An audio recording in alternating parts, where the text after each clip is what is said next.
Bacana. Bom, gente, então vamos dar uma olhada aqui, né? No começo aqui dessa disciplina aqui de Deep Learning, tá? Então, como eu falei, tá? Esses slides, esse material, depois eu vou colocar tudo lá no Ava, tá?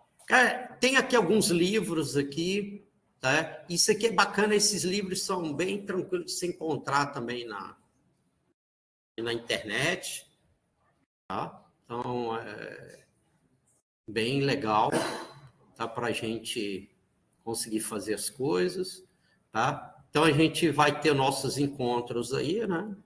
E, de vez em quando, vai ter algum assíncrono aí via lá no Ava, né? A questão aqui da presença eu já comentei com vocês. A gente vai fazer, né, avaliação em questão de atividades, né? E aí é legal, cara, que aí a gente vai ter o que, no caso aqui, interessante, né? Fazer uso, né? Vai ter da linguagem Python, e aí, é óbvio, tem algumas bibliotecas aí que nós vamos ter que usar. E aí, o que normalmente eu faço, tá, gente? É óbvio que eu não vou fazer a covardia, deixar você construir, fazer o negócio do zero.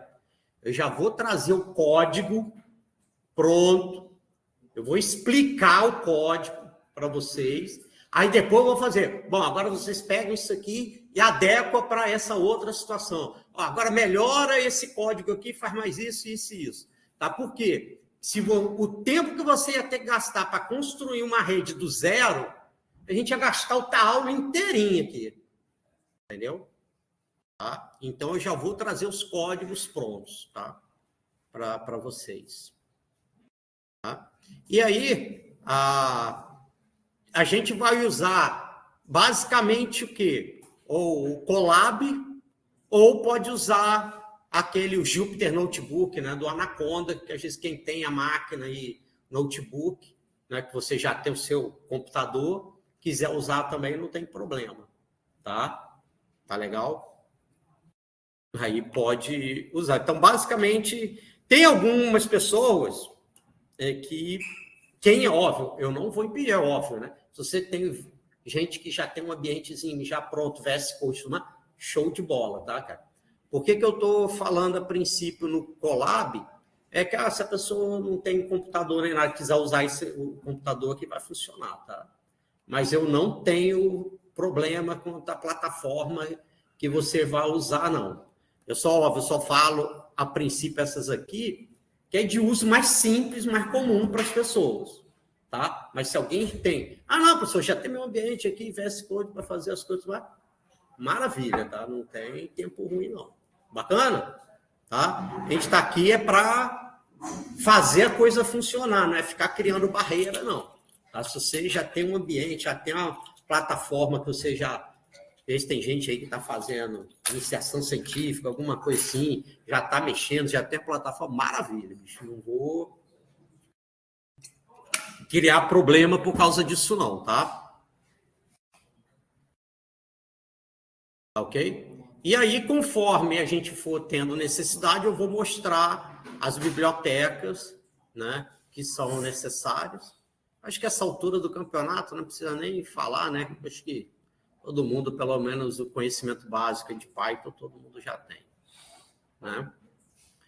Então, aqui a gente vai dar uma olhada, né, nos conceitos básicos e alguns fundamentos matemáticos que precisa para Deep Learning, tá? Eu para redes neurais de modo geral, por quê, cara? Para você entender como a coisa funciona, tá? Porque se você não entende como a coisa funciona, tá? Você não vai conseguir calibrar ela, a tua rede neural, a tua Deep Learning, para funcionar a contento. Tá? Você não vai conseguir configurar, tá, os parâmetros e os hiperparâmetros da rede, principalmente os hiperparâmetros. E é legal, depois até para vocês saberem a diferença, né? Porque nessa parte de IA, machine learning, essas coisas, quando eu comecei a aprender isso há uns anos atrás, eu até falava, por que disso? É que o hiperparâmetro é o parâmetro que o usuário escolhe. O parâmetro são os parâmetros que a própria técnica ajusta. Ou seja, ele não é fixo, ele vai sendo ajustado ao longo da execução. Tá? Então, o hiperparâmetro são o que você coloca, como o desenvolvedor, o usuário coloca lá. Tá? E o hiperparâmetro, o parâmetro, são o quê? Os parâmetros que a própria técnica ajusta. Tá? Ou seja, eles não vão ficar fixos. Ou seja, nem for o usuário que fornece. Por exemplo, os pesos que são da rede neural, quando você cria, inicialmente, numa rede neural básica, eles são pesos aleatórios que são estabelecidos. E ao longo do processo de treinamento, eles são ajustados. Aí, esses são os parâmetros. Tá? Tá ok? Mas, por exemplo, o que é um hiperparâmetro? Qual é o número de camadas escondidas que eu vou ter? Isso é o desenvolvedor, o usuário que está escolhendo lá na hora que você está codificando. Aí é um hiperparâmetro, porque aquilo vai ficar sempre aquele valor. Tá? Ok? Aí, obviamente, depois a gente vai ver a redes neurais MLP de Multilayer Perceptron, ou seja, é a rede neural básica que começou a brincadeira toda. Tá? Ok? Para aprender, primeiro, como ela funciona. Por que é até interessante ver isso? E, por exemplo, as próximas, depois que a gente vai ver, as redes convolucionais, normalmente, todas essas deep learning, essas redes, o que acontece? As últimas camadas dessas redes, mesmo essas mais novas, elas são do tipo MLP, as últimas camadas. Ou seja, são as camadas que vão dar a saída final, o resultado. Tá? Então, por isso que é importante saber. Aí a gente vai ver técnicas de treinamento em redes neurais, as redes convolucionais, redes recorrentes, autoencoders, e vamos ver a aplicação para processamento de linguagem natural, e a gente vai dar uma olhada também em aplicação de redes neurais em grafos. Nós vamos dar uma olhada nisso aí também. Tá? Então, como eu já falei, tá? A gente vai precisar programar. Então, só nesse começo, vamos ter um pouco da aula, um pouco mais teórica, só para embasar, para vocês saberem os conceitos fundamentais. Tá? Mas volto a dizer, o lance aqui vai ser prático. Tá? Vamos precisar de matemática?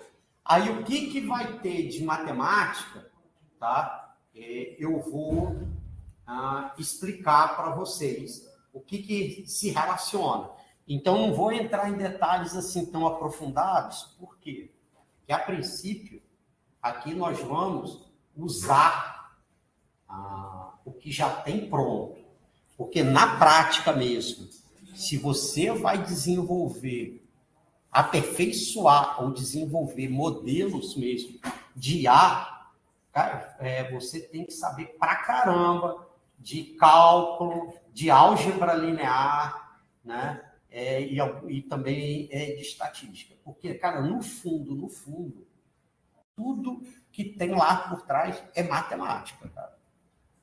Entendeu? Eu acho que eu cheguei até a contar uma historinha aqui, cara, em 2019, eu passei um tempo fora, foi antes da pandemia, né? E eu passei um tempo na França e depois na Itália. E aí, o que acontece? Os caras, só matemática, bicho. Cara, e vai passando só matemática. E aí, eu, como sou da área da computação, né? Minha graduação, sou graduado em computação, aí eu falei, que horas que nós vamos programar, né? Aí o cara me deu aquela cutucada, né? Bom, se você sabe os fundamentos, depois você mesmo pega, vai lá e implementa. Entendeu? Então, cara, era só matemática. Porque aí você aprende realmente o que está por trás e você tem como melhorar, de repente, algum modelo ou fazer um novo. Tá? Então, lá embaixo mesmo é só matemática que tem. Tá? Então, aí, ó, probabilidade, estatística, álgebra linear e cálculo. Que, na verdade, é isso que tem lá por trás. Tá? Então, né, tá vendo? Aí de álgebra linear, operações básicas, matriz, adição, multiplicação, vetores, produto escalar, projeções, cálculo, derivada, principalmente essa questão de derivada. Porque, na verdade, tá, a rede neural ela vai ser um aproximador universal. Tá? E uma coisa que eu vi, cara, foi muito legal. Tem um pesquisador que é de neurociência, aquele Nicoleles. Não sei se vocês já viram, foi aquele cara lá quando foi a abertura da Copa do Mundo, ele botou um deficiente dentro de um robô que chutou a bola. Você já viu? Cara, e ele falou uma coisa que é muito legal. Essas IA generativas, que em inglês, né, Large Language Models, cara, o que ela faz é o quê? É prever a próxima palavra. Né? Então, por isso é que eu até falo com vocês, cara. Que eu sei que muita gente vai chegar e vai fazer o seguinte, vai escrever lá e vai pedir para um IA generativa gerar um código para você. Qual é o problema? Se você não entende o fundamento, a lógica do negócio, qualquer porcaria que aquilo te der, você vai aceitar. Você não vai ter a menor ideia se o resultado que aquilo ali está te dando é bom ou não é. Entendeu? Então tem que tomar um cuidado danado com usar a IA generativa para gerar esses tipos de código. Como assim, professor? Cara, se você for fazer código para coisa bem estabelecida, tá, tipo, gera um código SQL para fazer tal coisa. É quase impossível ele não gerar aquilo certo. Por quê? SQL é um termo que já existe há mais de 20, 30 anos. Olha o nome do negócio. Linguagem de consulta estruturada. Bicho, não vai dar ruim aqui. Outra coisa, você vai fazer coisa bem reconhecida. Igual alguma coisa de estrutura de dados, igual era aquele de ED1, de C e tudo mais, cara. É coisa básica. Nisso aí, não tem errada. Ele vai fazer.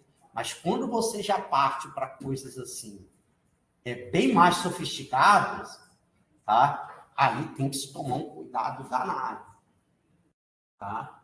Com o que você está fazendo. Porque se você não tiver a competência e habilidade para avaliar o resultado que ela está te dando, você gerou uma porcaria ali. Tá? Algo que não, só vai te dar resultado ruim. Tá? E pior ainda, se você trabalha na empresa, a organização e toma uma decisão em cima de um resultado que é ruim, se lascou. Tá? Então, tomar um cuidado danado com isso, tá? Entendeu? Eu sei porque eu já fiz diversos experimentos já para gerar o código, tá? E nunca teve uma vez que ele já gerou um código voltado assim para machine learning que fique 100%. Não, difícil, cara. Nunca, não teve uma vez. Gerou lá para o saiu 0 bala. O que serve para quem conhece, ele já, como eu tenho conhecimento, aí eu peguei aquele código, alterei, mexi onde que tinha que mexer, aí sim. Mas se você não tem conhecimento, tu vai aceitar aquilo que está lá. Você não sabe onde mexe. Entendeu?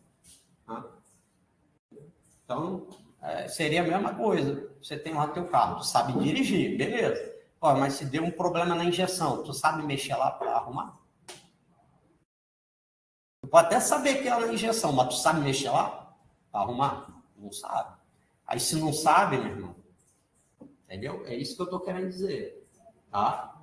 Então, tem que ter esses fundamentos, esse conhecimento para saber até onde é que vai mexer, para ela poder realmente dar o resultado que se deseja. Tá? Então, é aquilo, né, cara? É interessante estar sempre aí olhando, né, o conteúdo e tudo mais, né, para poder estar ciente aí do conteúdo. Tá ok? Deixa eu ver aqui. Tá compartilhado aqui. Tá ok? Até agora, gente, alguém tem uma pergunta, alguma dúvida? Tá, gente? Então, se tiver alguma dúvida, alguma pergunta, pode falar, tá? Não tem errada, não. Deixa eu voltar aqui. Então, agora vamos para a primeira parte aí do conteúdo, aí, conceitos básicos. Então, inicialmente, cara, tinham várias tribos dessa de machine learning, IA, né? Então, uma das que existiam, né, era esse simbolista ou sistemas baseados em regras, que seria o seguinte: era sistemas que até chamava isso de sistema especialista. Por quê? Que a pessoa entrevistava um especialista num determinado assunto e, baseado naquilo, gerava um conjunto de regras baseado no conhecimento daquele especialista para guiar a ação. É mais ou menos igual a quando você entra num chatbot ou numa coisa assim. O que aconteceu tal coisa? Aí, se você diz sim ou não, dependendo do valor, ele vai te levando para um determinado caminho até chegar numa determinada resposta. Tá? Então, esse é que é a ideia do sistema baseado em regras. O evolucionista, tá? Ou computação evolucionária, que está aqui, GAs, né, que é Genetic Algorithms, são técnicas baseadas no processo de evolução natural. E por incrível que pareça, gente, esse negócio funciona, tá? Que quando eu entrei no mestrado em 95, tá? Tanto é que a primeira técnica que eu trabalhei foi no meu mestrado, trabalhei com algoritmo genético, tá? Que era para resolver, né, o problema de roteamento periódico de veículos. Aí, eu não sei quem lembra lá, por exemplo, de PAA, de teoria dos grafos. Então, o que acontece? Eu tenho aqui um depósito e aí eu tenho que entregar, eu tenho caminhões, né, de diversos tipos de capacidade, eu tenho que atender os clientes. Diferente do caixeiro viajante, que era só o seguinte: eu saio de alguma cidade, percorro todas as outras e tenho que voltar ao origem com o menor caminho. Esse do roteamento é mais complicado, por quê? Cada cliente tem uma demanda e o veículo tem uma capacidade. Então, para cada um dos veículos, eu tenho que escolher quais clientes que eu vou atender. Por quê? Esse veículo tem que satisfazer eles, né? Por exemplo, eu vou entregar, por exemplo, botijão de gás. Esse aqui precisa de 3, esse precisa de 2, esse aqui precisa de 10. Aí eu tenho que ver, será que a capacidade desse meu veículo tem como atender esses caras? Então, você vê, cada rota que esse depósito vai atender para esses clientes é, no mínimo, tão difícil quanto o problema do caixeiro viajante. Então, como eu tenho várias rotas, então você vê que ela é bem mais. E como esse meu caso ainda era periódico, ele ia sendo executado várias vezes. Por exemplo, eu sou entregador de gás. Então, para esses caras aqui, eu tenho que entregar segunda, quarta e sexta. Esse aqui, terça e quinta. Esse aqui, segunda, terça e sábado, e por aí vai. Aí eu tenho que gerar o planejamento, por exemplo, semanal dessas entregas. Tudo bem que é complicado pra caramba isso aí. Né, de algoritmo genético. E existem inúmeras outras técnicas que são baseadas nesse processo evolucionário. Tá? Tem, por exemplo, colônia de formigas, bando de pássaros, abelhas, lobo, morcego, caramba, bicho. Tem que a gente chama também, além de evolucionista, a gente chama assim técnicas bioinspiradas. Entendeu? Então, qual é a ideia? É que um elemento sozinho é bem simples, bem burrinho, mas quando eles trabalham em conjunto, coletivamente, eles têm um comportamento inteligente. Tá? Um exemplo você vê, formiga, abelha, pássaros, você já viu quando eles voam? Né? Eles trabalham em conjunto de modo a que eles consigam percorrer longas distâncias, por aí, peixe, já viu quando eles têm um cardume, que eles se agrupam? Então, um peixe sozinho, porra, é o trem mais idiota do mundo, mas você vê que quando eles se agrupam, né, eles têm um comportamento inteligente. Tá? Então, a ideia é usar esses conceitos bioinspirados na natureza e fazer essa computação evolucionária. E volto a dizer, por incrível que pareça, esse negócio funciona. Eu já fiz trabalho, já publiquei para fazer roteamento, encontrar rota em rede, usando colônia de formigas. Ou seja, cada rota na rede eu simulo com uma formiga, e só as formigas mais aptas que encontram as melhores rotas que sobrevivem. Ela saiu aqui da origem, que ela tem que chegar lá, então ela vai percorrendo as rotas onde as melhores formigas, ou seja, quem encontra a melhor rota, chegou lá no final, sobrevive, as outras morrem. Tá? Tem esses aqui, analogistas, tá? Então a gente baseia em analogias matemáticas que existem na natureza, né? Esse aqui é de máquina de vetores de suporte vector machines. Esse aqui é K-vizinhos, né? Neighbors, né? Nearest neighbors, ou seja, os vizinhos mais próximos, e por aí vai. Esse aqui bayesiano, baseado em estatística, e o que interessa para a gente, que é esse das conexionistas, que são as ANN, ou Artificial Neural Networks, redes neurais artificiais. Tá? Então, ela vai basear no processo, ela tenta simular essa ideia do nosso processo cerebral, né, para fazer aprendizado e resolver problemas. Então, a gente começa aqui, ó, deixa eu diminuir aqui um tiquinho, com o neurônio artificial. Então, presta atenção, né, como é isso aqui. Tá. Então, a ideia é que isso aqui é um neurônio. Presta atenção, num neurônio natural, como é que ele funciona? A gente tem aqui os dendritos, né, que recebem o sinal elétrico. Tá? Então, imagina que isso aqui é cada dendrito recebe sinal elétrico. Tá? Chega no neurônio, e aí o neurônio ele acumula aquele sinal, e quando ele atinge o limiar, ele dispara o sinal para frente. Então, o que a gente está fazendo aqui? Matematicamente, nós estamos simulando isso aqui. Então, aqui, ó, X0, X1, X2, até Xn, são os sinais que entram. Aí, aqui ele tem uma função aqui, de acumulação. Aqui ele está...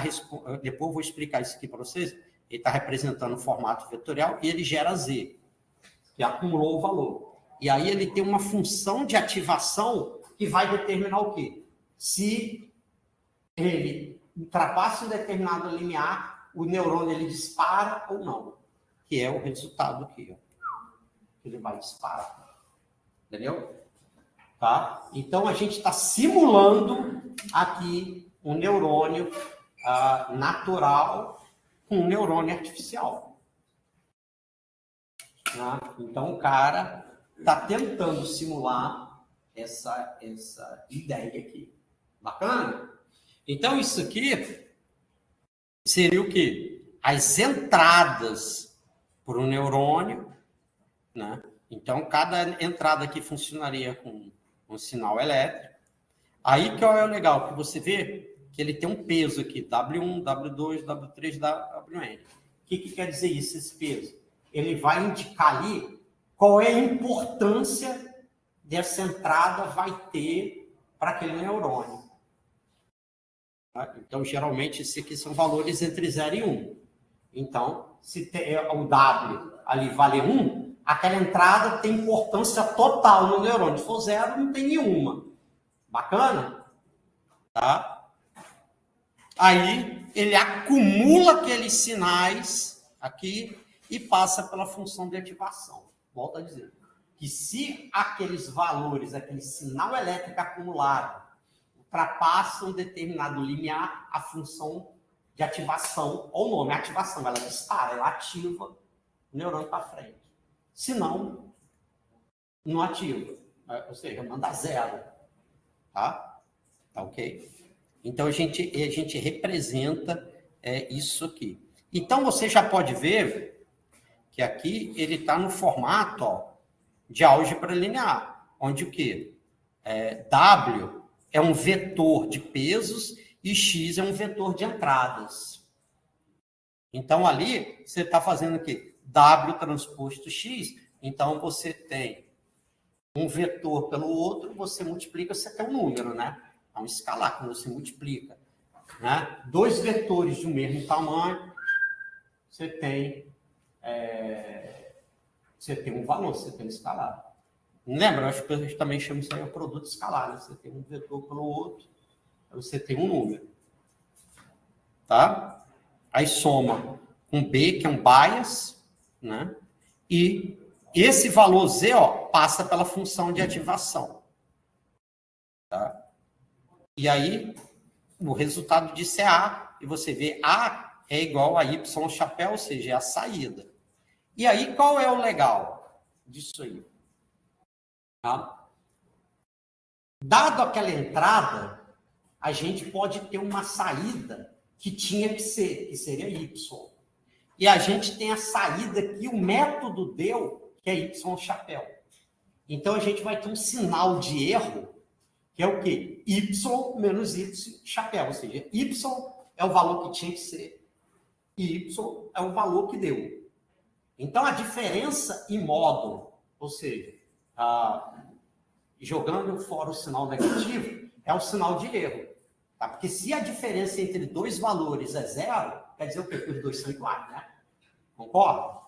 Aí não tem erro. Tá? Então, por que serve isso? Porque baseado na diferença que deu entre o Y e o Y chapéu, ou seja, o que é o erro, eu vou ajustar os pesos de modo que na próxima iteração, quando eu der aquela entrada de novo, o novo Y chapéu vai estar mais próximo do Y. E a ideia é o quê? Eu fazer uma função, a minha função de aprendizado, uma função matemática, que vai minimizar esse erro, tentando levar ele o mais próximo possível de 0. Tá vendo como é que a matemática entra aqui? Entendeu? Então, eu vou fazer... A função de aprendizado é uma função matemática que busca minimizar o erro, tentando levar ele o mais próximo possível de 0. Beleza? Tá?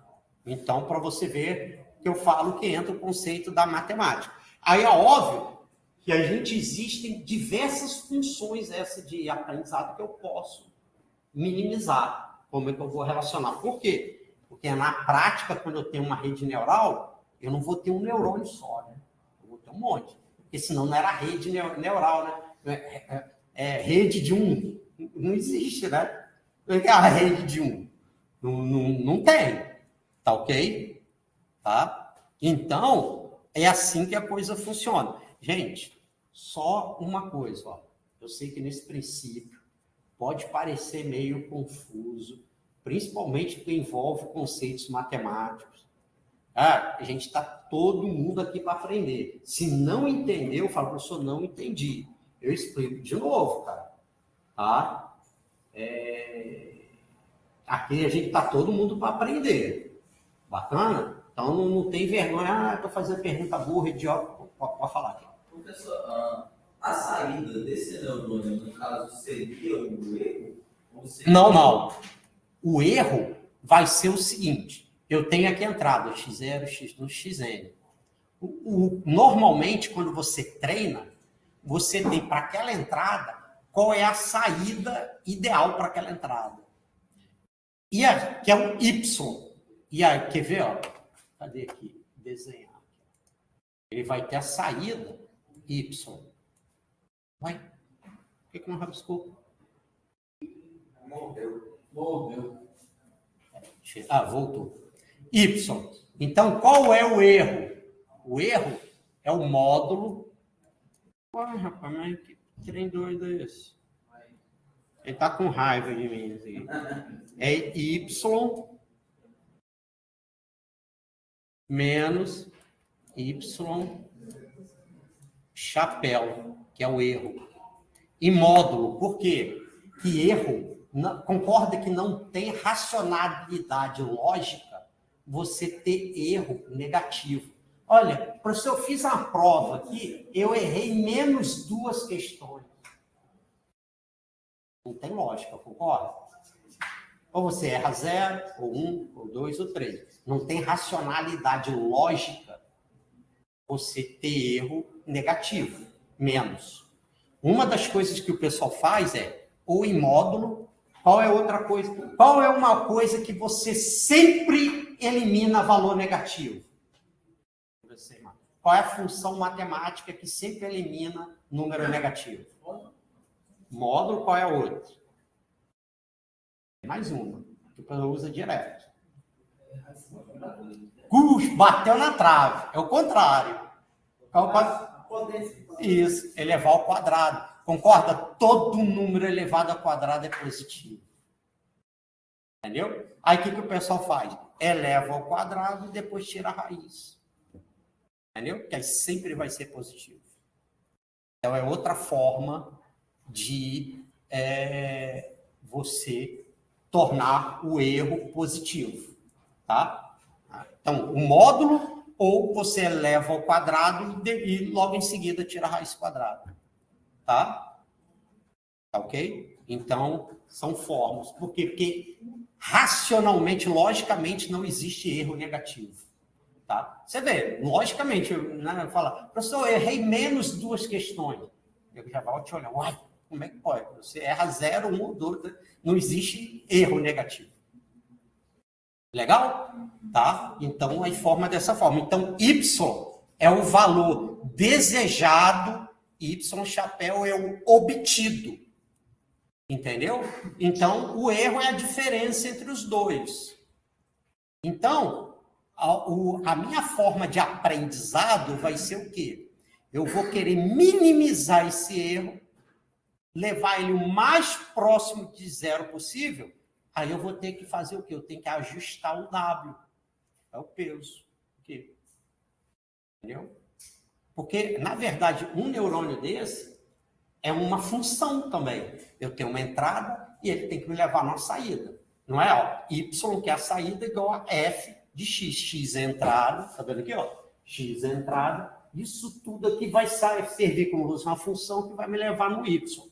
Se o Y que eu tenho não é o que eu quero, aí eu tenho que ajustar o W de modo que ele me leve o Y chapéu cada vez mais perto do Y.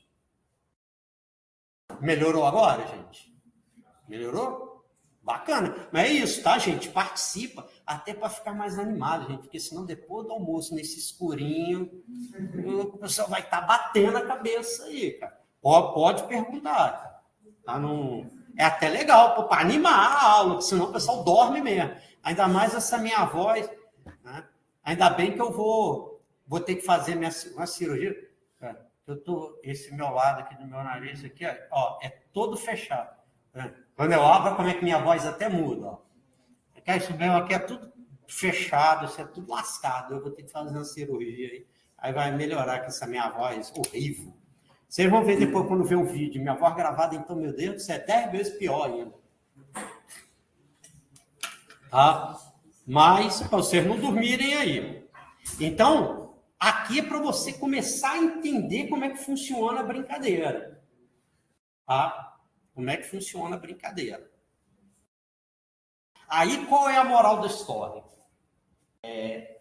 A rede neural, quando o cara foi o McCulloch-Pitts, o cara criou isso aqui, puta, rede neural tal. Aí, depois o nego deu pancada nisso. Por quê?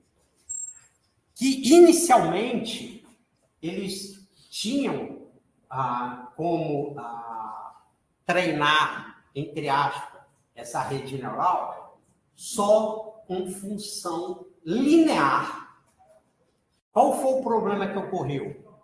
Cara, o mundo, na prática, é não linear. Entendeu? O mundo, na prática, é não linear. Quer ver um exemplo? Você está lá no teu carro. Né? Concorda comigo? Ó? Até uma determinada velocidade, você vai acelerando, você vai gastando combustível e chega a determinada velocidade.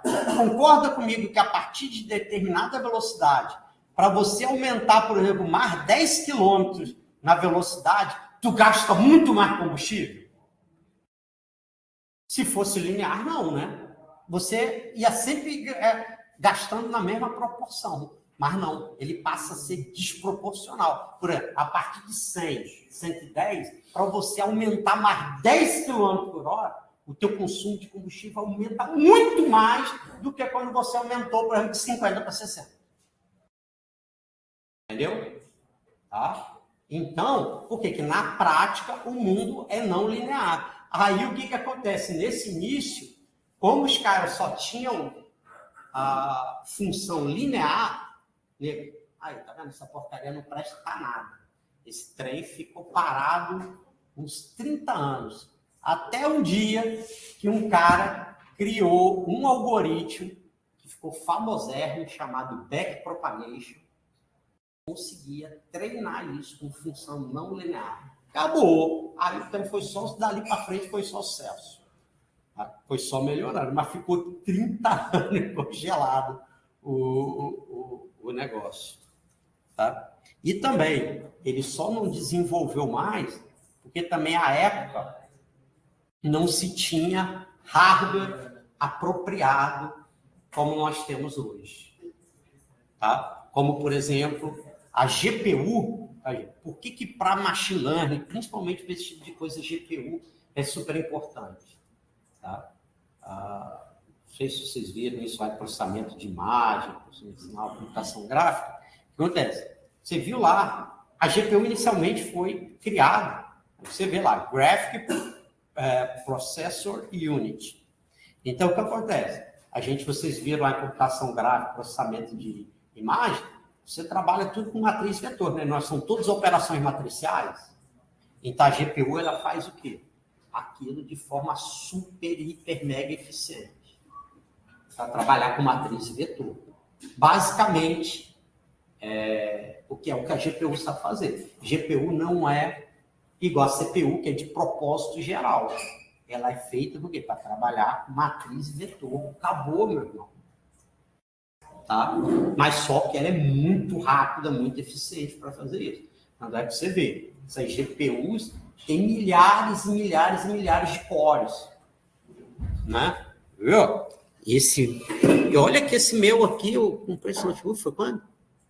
2020? Não, 2022. Aqui, ó. Se tu for ver, ó. Aqui, ó. Vai, filho. Aqui, ó. GPU RTX 30. Meu Deus. GPU RTX 3070 NVIDIA. Aí você vê, ó. Quer ver aqui, ó? Aqui. Aí você vai ver, olha só. Se eu for ver, Cadê aqui? Tem um lugar aqui que ele diz quantos cores tem, ó. Vou achar aqui. Explicar isso aqui na abre não? Hã? Explicar ali foi espécie. Aqui, ó. Tá vendo, ó? 5.888 cores. Pô, e hoje é óbvio, já existe GPU muito melhor que isso aí. Então, quer dizer, você consegue processar muita coisa. Então, preste atenção. Vamos voltar aqui. Aqui você está multiplicando 2 vetores. Se você pode ganhar uma GPU daquela, em tese, você poderia fazer, num único ciclo, tu ia poder multiplicar 5.888 matriz vetor ao mesmo tempo. Aí é top, né? Você bota cada operação dessa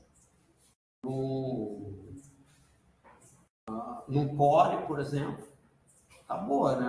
Aí você pode fazer até 5.880 de uma lapada só, tá?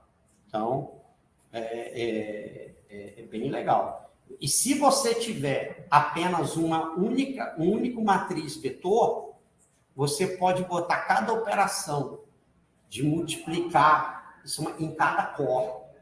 Então, se você tem uma matriz, por exemplo, desse tamanho todo, você faria a multiplicação dele num único passo. Entendeu? Então, por isso que, se você quer ganhar desempenho nessas técnicas, tem que usar GPU. Entendeu agora? Porque quando usa GPU, o desempenho melhora pra caramba. Porque, no fundo, é tudo matriz vetor lá embaixo. Por isso. E agora, quer ver? Só para, não sei se vocês já ouviram falar, ele tem aqui, ó, um outro core, chamado aqui Tensor Core. O que quer dizer tensor? É uma matriz multidimensional.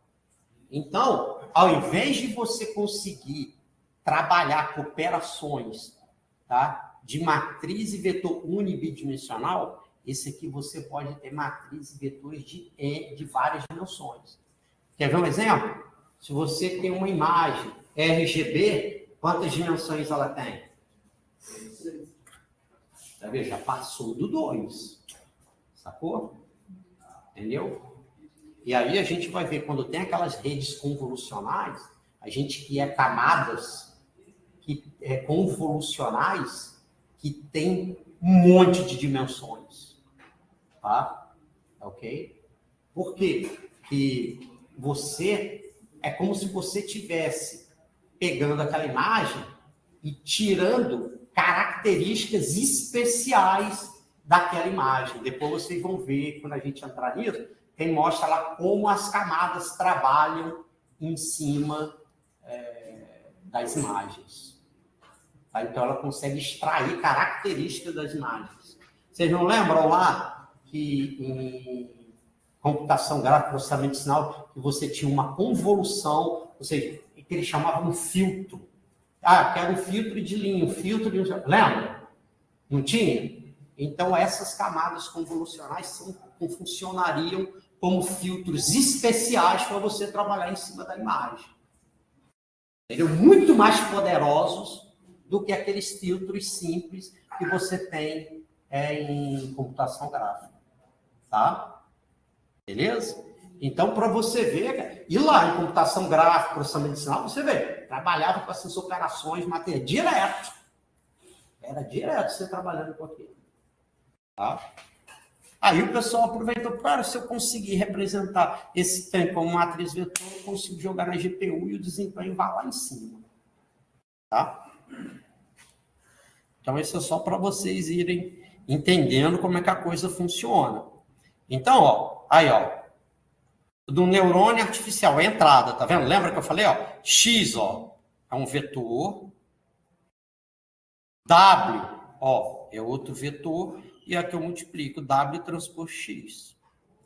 Tá vendo? E somo com esse Bzinho que é um bias. E aí, como isso vai dar um escalar Z, eu vou jogar nessa função de ativação, esse phi de Z, e ele vai me dar uma resposta. Tá vendo? Aí ele fala aqui, ó, não linearidades são necessárias, de modo que a rede possa aprender representações complexas dos dados. Tá? Então, o que acontece? Ó? A composição de transformação linear é também uma transformação linear.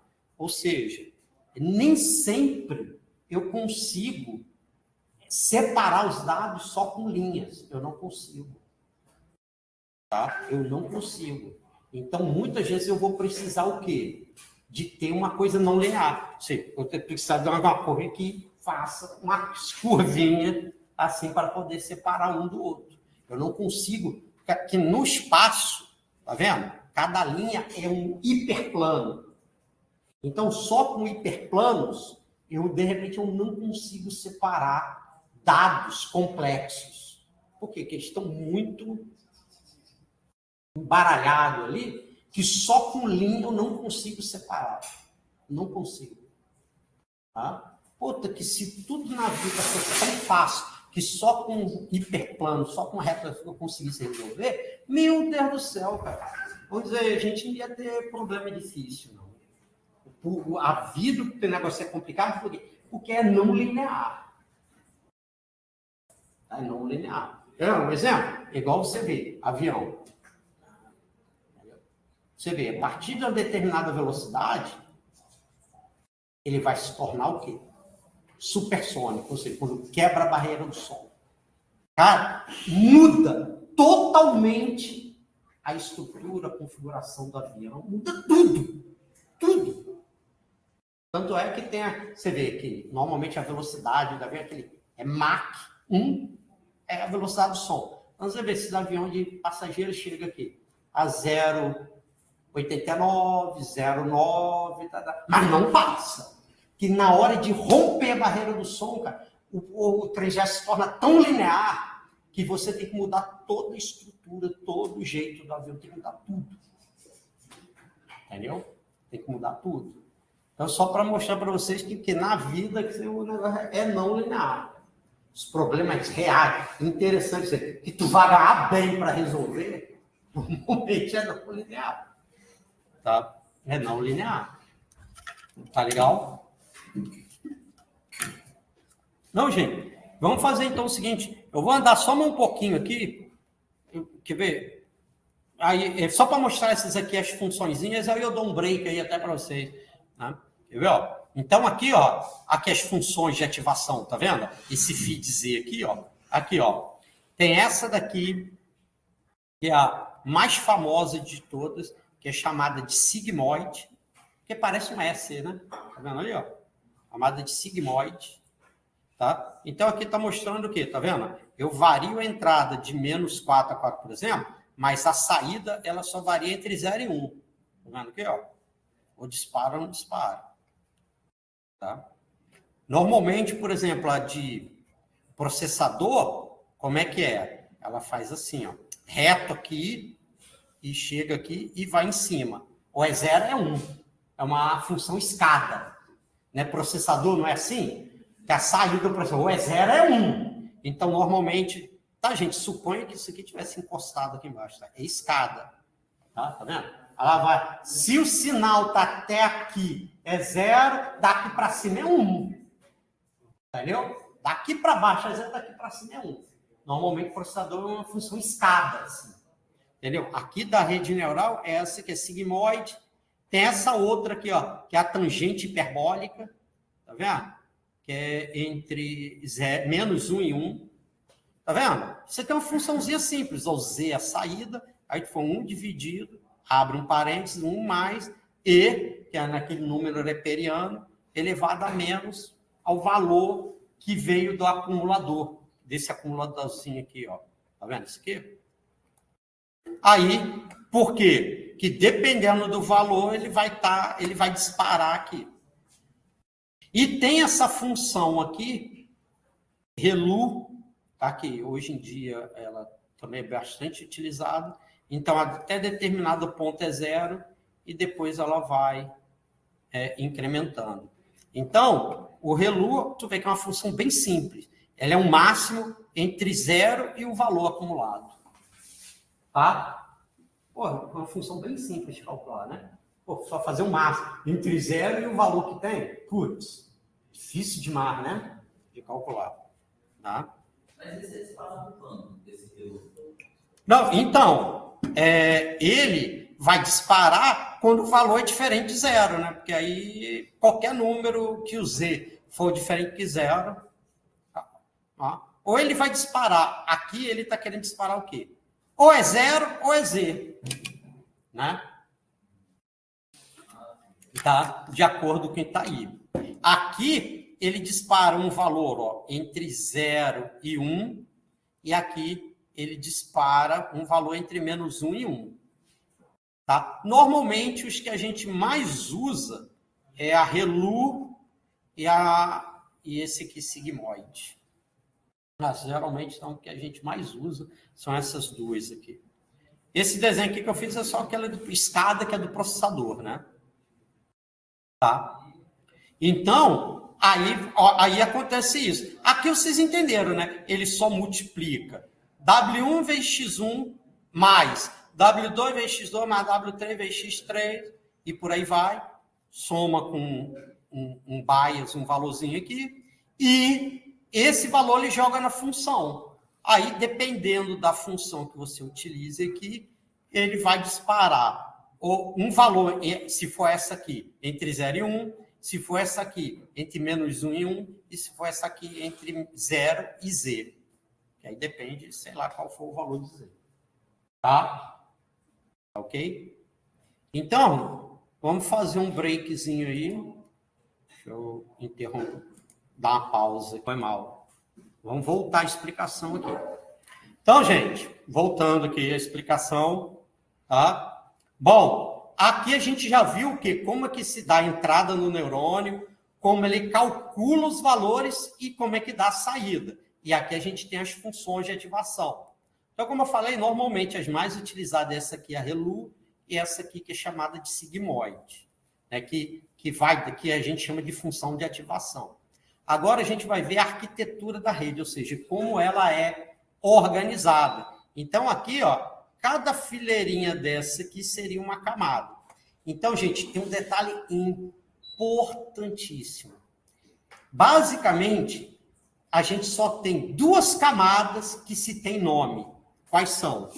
A primeira, aqui, ó, que é a camada de entrada, que é o quê? Que eu sei quantos dados eu estou fornecendo. E a última, que é a camada de saída. Tá ok? Então, nesse exemplo aqui, por exemplo, como a camada de saída aqui tem 1, 2, 3, 4, 5, eu posso usar, por exemplo, cada um daqueles bloquinhos, cada saída daquela vai, por exemplo, representar uma classe. Suponha que eu tenho 5 tipos de bicho: cavalo, gato, cachorro, galinha e pato.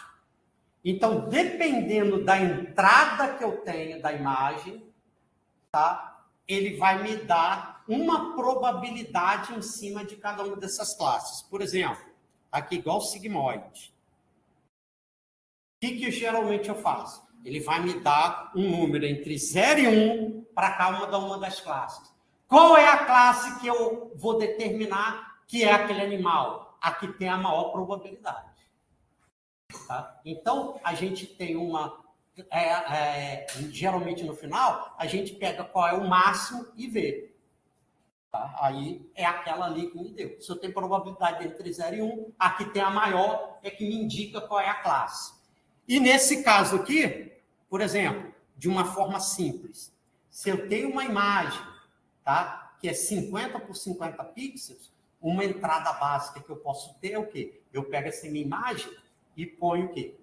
100, onde que eu ponho? A primeira linha de 10 do lado, depois do mais 10, as outras 10 linhas de 10, entendeu? Aí eu teria uma entrada com 100 elementos, entendeu? Eu linearizo a imagem. Eu pego 10 pixels, os 10 pixels aqui de baixo, da segunda linha, eu ponho aqui, os outros 10 eu vou botar, entendeu? Aí fica com 100, tá? E aqui ele me indica qual é a classe, entendeu? Tá? Qual é a classe, entendeu? Se é pato, se é cachorro, se é cavalo e tudo mais, tá ok? Tá? Vai me indicar. Aí, como é que na prática acontece? É cachorro. Essa aqui é a primeira, é cachorro. Mas ele deu a probabilidade que fosse gato. Aí, o que ele vai fazer? Gera um erro. Gera um erro. E aí vai fazer o quê? Vai atualizar os pesos aqui, de modo que a próxima vez para ir jogando para o lugar certo. Entendeu como é que é? Então, tem a camada de entrada é me dado pelo quê? Pelos meus dados. A camada de saída é dado pelo problema que eu tenho. Se é um problema desse de classificação de imagem, o número de neurônios na camada de saída é o número de classe. Se eu tenho um problema que é de previsão da valor de uma ação no dia seguinte, aí eu vou ter um número só, um neurônio só, é onde que vai ser o número que tem que ser. Tá? Então, o número de neurônios da camada de entrada e o número de neurônios da camada de saída depende do que eu estou trabalhando. Essas outras que estão entre a camada de entrada e saída, a gente chama isso de hidden layers, ou seja, camada escondida. Ou seja, ou camadas intermediárias, intermediary layers. Tá? Camada intermediária ou camada escondida, tanto faz. Essa daí, a princípio, não tem quantas camadas eu vou ter escondidas, nem o número de neurônios na camada, em cada uma delas. Aí, meu irmão, é testar mesmo. É óbvio, eu tenho que ter no mínimo uma, né? Uma camada escondida, no mínimo uma eu tenho que ter. No mínimo uma. Tá? Eu tenho que ter. Tá? No mínimo uma. Mas eu tenho que ter 2, 3, 10. Quantos neurônios eu vou ter? Tem que testar, bro. Entendeu? Não tem uma regra de ouro. Fala assim, use, se você tem tantos neurônios na camada de entrada, tantos na saída, use tantas camadas escondidas e tantos neurônios em cada um. Não existe isso. Não existe. Tá? Não existe. Tá? A única regra é, tu tem que ter pelo menos uma camada escondida. Tá? Mas, quantos neurônios vai ter nela, também não sei. Tá? E quantas outras camadas e quantos neurônios cada um, também não sei. Tá? E aí, qual é a moral da Deep Learning? Esse número de neurônios nessas camadas escondidas é muito grande. Por isso que é deep. Deep porque é profunda. Ó, se você só tem igual aqui, ó, entre 4, é swallow, não é raso. Esse é deep, quando tu... Por quê? Quanto mais camadas, com mais neurônios você tiver, mais conhecimento tu consegue trabalhar. Cara, essas redes que se tem agora, por que você acha que ela... Eu não sei se vocês já viram. Ah, tem rede com 20B. É o quê? 20 bilhões de parâmetros. Cara, ou seja, você tem que ter 20 bilhões de neurônios lá dentro. Tem rede com muito mais. Então, por exemplo, você vê umas redes dessa monstruosa, tipo essa GPT-5, Grok e blá, blá, blá, por aí vai. Jesus amado, o trem é monstruoso de grande para armazenar tanto conhecimento. Tá? Tanto conhecimento. Entendeu? É muito grande. Tá? Por isso que precisa ter máquina com muita capacidade, principalmente na fase de treinamento desse negócio aí. Tá? Tá ok? Então, mais uma vez, ó, a camada de entrada e a camada de saída, você já sabe, tá? Óbvio, obrigatoriamente, é uma camada de entrada e uma de saída, e ela depende do problema que você está trabalhando. Legal? Eu quero classificar imagens 10 por 10. Então, eu sei que minha entrada vai ter 100 neurônios. porque eu vou linearizar ela. Pego as 10 primeiras linhas, põe as 10 aqui, 10, linearizo ela. Vou passar tripona dela, sabe? Tá? Com 100 neurônios. E a camada de saída? Quantas classes de imagens eu tenho? Se for cavalo, gato, cachorro, galinha, pato, tem 5. Beleza? Aí eu sei que eu tenho 5 neurônios na camada de saída. Ah, não. Meus dados aqui eu tenho o seguinte. Eu tenho aqui, tem 1, 2, 3, 4, 5 números. Seria 5 dados, por exemplo, do valor de uma ação na semana passada e eu quero saber o valor da ação na semana que vem. Aí eu teria um neurônio só na camada de saída. Seria esse número que vai cuspir lá na saída. Beleza? Tá? Então, o número de neurônios da camada de entrada e de saída é dependente do problema. Você não vai inventar. É do problema. Legal? Do problema. Agora, de camada escondida, a única regra que tem é eu tenho que ter pelo menos uma. Quantos neurônios vai ter nela?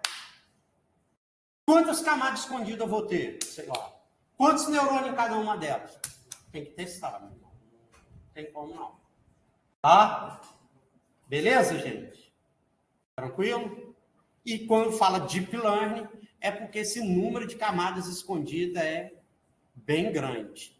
Então, vocês estão percebendo, gente, que se tu só copia um trem lá da internet e vê se você não sabe essas informações, como é que tu vai customizar ela para o teu problema? Concorda que vai dar ruim, não vai funcionar? Você não tem esse conhecimento. Tu não sabe o que é camada de entrada, tu não sabe o que é camada escondida, tu não sabe nada. E aí, como é que você vai fazer aquilo lá? Vocês estão entendendo o que eu estou falando? Que às vezes tu acha um exemplinho na internet. Ah, não, vou usar isso aqui no meu carro, vai funcionar. Não vai. Desculpa aí, não vai não. Vai não. Que aquilo lá foi feito para funcionar para aquele problema. Para aquele problema. Tá? Ok? Então, o negócio é esse. Aqui ele está dando um exemplo, ó, de uma rede neural de 2 camadas. Ó. Então, aqui tem a entrada, aí vai ter uma camada escondida e a saída. Tá? Aí, né, ele está falando aqui, tá vendo? Tem 2 entradas e vai ter uma saída. Tá? Então, aí está fazendo ó, os pesos. Então, você vê, ó, por que ele botou R2? Que ele está falando aqui, ó, cada neurônio ó, tem 2 pesos, ó, tá vendo aqui, ó. Tá? O Z, tá? Ele vai ser no R4, por quê? Porque você vai ter cada X, né, vezes o W. Só que aqui o W são 4, ó. Tá vendo aqui, ó? Então, eu vou multiplicar um vetor aqui. Vai ter 2, um outro lá com 4. Tá? Beleza? O A aqui, a mesma coisa. Tá? Então, e aqui você vê, esse W aqui, grande, é uma matriz, ó, 4×2. Tá? Ok? Porque eu vou ter 2 entradas e 4 pesos para cada entrada. Então, isso aqui, o W é uma matriz 4×2. Aí, o que ele está falando? Ó? Né? Aí, já na segunda camada aqui, na saída aqui, ó, ele está falando o quê?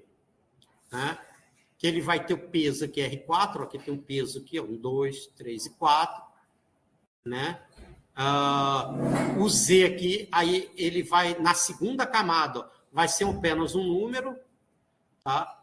O A também da segunda camada um número, o B também, e o W vai ser o 4 vezes 1.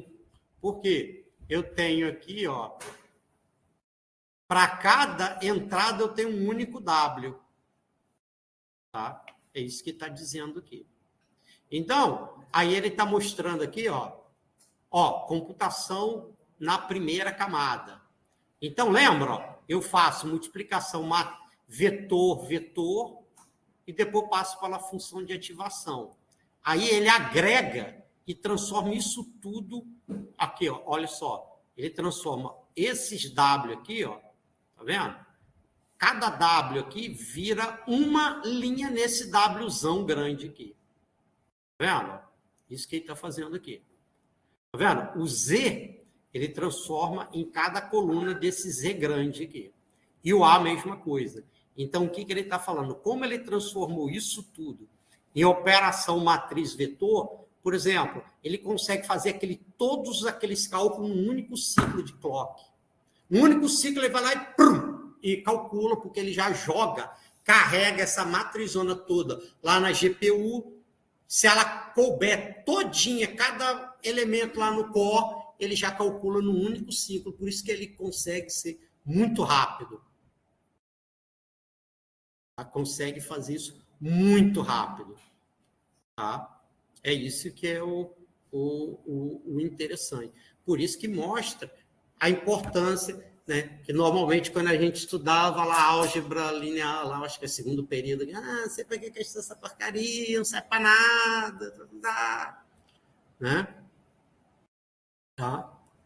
Então, aí você consegue fazer o cálculo muito rápido em GPU por conta disso. Aí, ó, agora a gente vai ver qual é o modo que o treinamento da rede neural é computado. Ó. Então, por exemplo, aqui, ó, reconhecimento de objetos. Então, treinamento. Ó, durante a fase de treinamento, deixa eu aumentar o tamanho da letra. Né? Aqui, ó. Durante a fase de treinamento, a rede neural é alimentada com milhares de imagens rotuladas de vários animais. Então, ela vai aprender a classificar. Então, a gente tem uma imagem. É isso aqui. O que é isso aqui? Tá vendo? Ó? Por quê?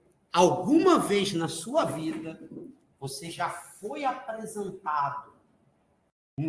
Eu creio que a grande maioria das pessoas aqui nunca viu um elefante ao vivo e a cores. Sim. Porra, tô vendo o bicho tá aqui. Tu não viu. Mas você já viu várias imagens e alguém te falou, ó, isso aqui é um elefante. E você aprendeu a reconhecer, a classificar aquilo. Por quê?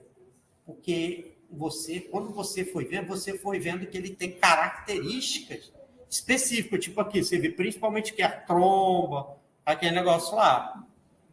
Entendeu? Quer ver um exemplo que às vezes confunde pra caramba? Se eu for te mostrar, por exemplo, dependendo do cachorro e do lobo, tu vai ficar na dúvida. Cara, isso aqui é um cachorro ou um lobo? Ainda mais se for aqueles husky siberianos aí. Caramba, isso aqui é um cachorro ou é um lobo? Porque, concorda? Eles são muito parecidos. Entendeu? Quer ver? Deixa eu ver se eu tenho uma imagem aqui para mostrar aqui para vocês. Que cria problemas para classificação. Quer ver? Deixa eu ver se eu acho aqui. Só um minutinho. Quer ver? Só um minuto. Aqui, ó. Imagens que enganam o IA. Olha isso aqui. O que é maçã e o que é coruja? Legal, né? Quer ver outro? O que é cachorro, o que é frango frito? Tá vendo? Isso aqui é um frango frito aí, ó. Aí você confunde cachorro com frango frito. Tá vendo? Quer ver outra? O que é o cachorro, o que é uma rosquinha aqui? Vê se não confunde. Fala sério, confunde ou não confunde? Quer ver outro aqui? Isso aqui, o que é cachorro, o que é um mop? E aí? Confunde ou não confunde? Tá vendo? O que é um pinche aqui, que é um bolinho desse aí? Esse aqui não parece o cachorrinho aqui? Esse não parece. Aqui. Esse aqui. Aqui, ó. Esse aqui, os cachorrinhos. Esse aqui, um monte de cachorrinho. Confunde ou não confunde? Aí, papagaio E salada aí de abacate com tomate. Parece ou não parece? Parece, cara. Então, vocês estão vendo, cara, que tem determinadas situações que pega. Para a gente, não vai pegar com uma inteligência artificial. Tá vendo? Ó? Então, a gente vê que tem imagens aí que engana. Quer ver um exemplo? Quantas vezes você está ali olhando para o céu, olhando aquela nuvem ali, pô, parece que não sei o quê. Por quê, cara? Nós somos muito bons para encontrar padrão. Aí tu olha no chão, aí tem um rabisco, porra, que isso aqui parece. A gente não acontece isso? E a nossa mente é muito boa para encontrar padrões, mas só que às vezes tem uns padrões aí que são lascados, meu irmão. Tá vendo? Isso aqui são os exemplos de umas imagens que enganam, cara. Tu vê, ó, engana, bicho. Tá? Tu vê, engana, gente, isso aí. Tá? Esse aqui, cara, esse aqui não parece mesmo um cachorrinho. Tipo, se tu for olhar essa daqui, ó. Parece, cara. Aqui, ó, aqui é um monte de cachorrinho aqui. Que tem, entendeu? Então, para você ver como o treino não é tão trivial assim como às vezes o pessoal acha que é, não. Tá? Então, ó, na entrada, então a imagem, né, é apresentada para a rede. Aí o que acontece? A primeira camada, ó, os neurônios respondem a diferentes formas simples, por exemplo, como a essa, tá vendo da imagem, e pega pedaços aqui. Aí, aqui, uma camada mais profunda, ó, neurônios respondem a estruturas mais complexas. Tá vendo? E conforme vai andando, ó, os neurônios respondem a conceitos mais complexos e abstratos que poderiam identificar animais diferentes. Tá? Até a gente chegar na camada de saída e ver. Ó, lembra que eu falei entre 0 e 1? Ó? Então, ele dá 10% é lobo, 90% é cachorro. Onde que está o maior? Cachorro, então vai ficar cachorro. Tá? Tá vendo? A rede prediz qual é o objeto mais provável baseado no seu treinamento. Então, aí ele mostra aquilo lá. Tá legal? Tá?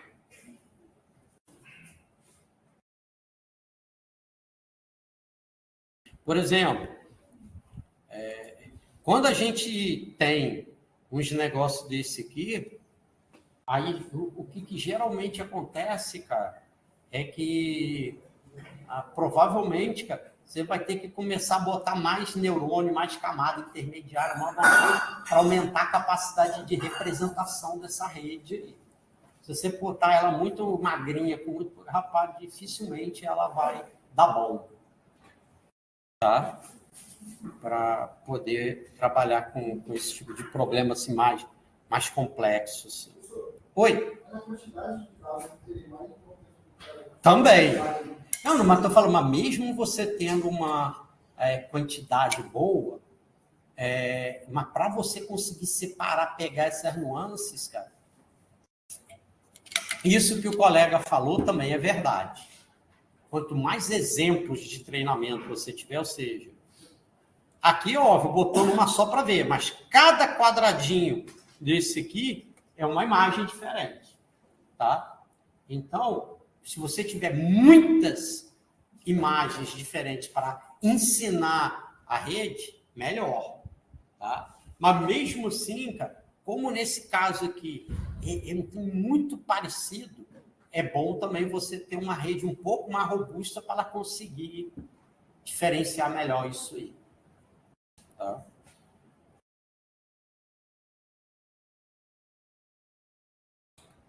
Agora a gente vai ver a matemática que treina a rede.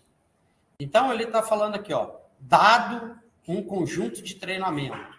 Então, gente, sempre X é a entrada e Y é a saída. Então, a rede neural, ó, você vai ter Y igual a f de x. Então, x é a entrada, o f que leva aquela entrada naquela saída, y é a rede neural e y é a saída. Tá? Só que uma coisa é a saída desejada e outra é a saída que a rede dá. Lembra que eu falei? Um é o y, o outro é o y chapéu. Aí a gente calcula o erro e a partir do erro a gente ajusta os pesos de modo a minimizar o erro. Tá? Ou seja, ele ser levado o mais próximo possível do zero. Muitas vezes a gente não vai chegar no zero. Por quê? O tempo ia ficar grande demais. Entendeu?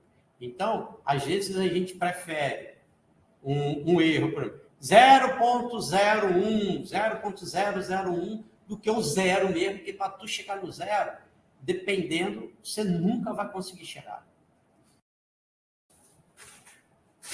Entendeu? Nunca vai conseguir chegar. Tá? Então, ó, treinar uma rede neural, deixa eu diminuir aqui só um tiquinho, corresponde a usar esse conjunto, ou seja, de entrada e saída, para ajustar os parâmetros, ou seja, os pesos.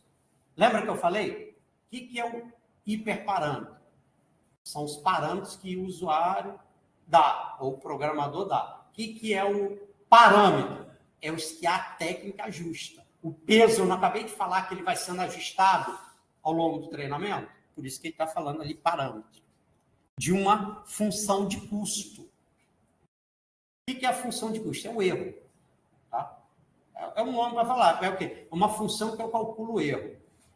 De modo que o erro do treinamento, como medido pela função de custo, é otimizado. Então, treinar uma rede neural é um problema de otimização. Eu quero levar para o mínimo o erro, eu quero minimizar. Né? Eu não sou louco, eu vou querer maximizar erro, eu quero minimizar. Então, é um problema de otimização. Então, aí você já vê da onde é que vem a matemática. Então, ó, o modo como a rede é treinada. Ó. Aqui, ó. Você vê, ele tem um número 2, tá?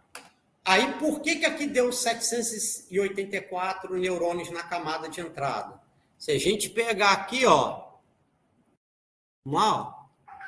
784, se você tirar a raiz, é 28. Então, isso aí é o quê? É uma imagem 28 por 28, tá? Então, eu tenho um dataset de números manuscritos, tá? E o cara escreve 1, 2, 3, 0, tá? Gente, vou pedir para vocês, deixa eu até interromper aqui a gravação, só um minutinho. E só tem um negocinho aqui. Então, vamos lá, ó.